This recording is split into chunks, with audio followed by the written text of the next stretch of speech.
ඔබත් මමත් වෙනුවෙන් දීර්ඝ සසරේ මහා කල්ප අසංඛය ගණන් අපගේ ශාස්ත්‍රඥ වහන්සේ දුක් විඳලා තියෙනවා. ඔබත් මමත් වෙනුවෙන් අමා නිවන මතු කරන්න අපගේ ශාස්ත්‍රඥ වහන්සේ ඇවිදලා තියෙනවා.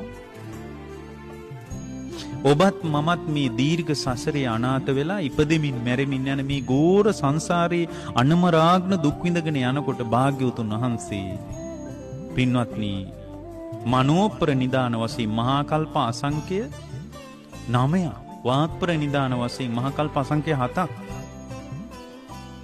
එතනින් පස්සේ පාරමී ධර්මයන් පුරාගෙන මහා කල්ප අසංඛ්‍ය 4කුත් කල්ප ලක්ෂයක් ඔබත් මාත් වෙනුවෙන් සසර කොච්චර ඇවිද්දද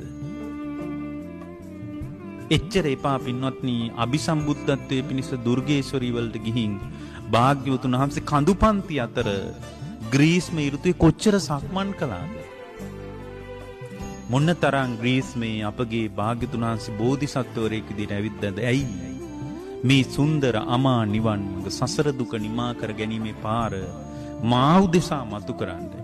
ඉතින් මම දවස් 2-3ක් පොලිමකට වෙලා උන්වහන්සේ වෙනුවෙන් හිටගෙන හිටියට මක් වෙනවද? ඒක ඇතුලේ පින්වත්නි බුදුරජාණන් වහන්සේ නමක් සසර විඳපු දුකම දකින්න. සසර විඳපු දුකම දකින්න.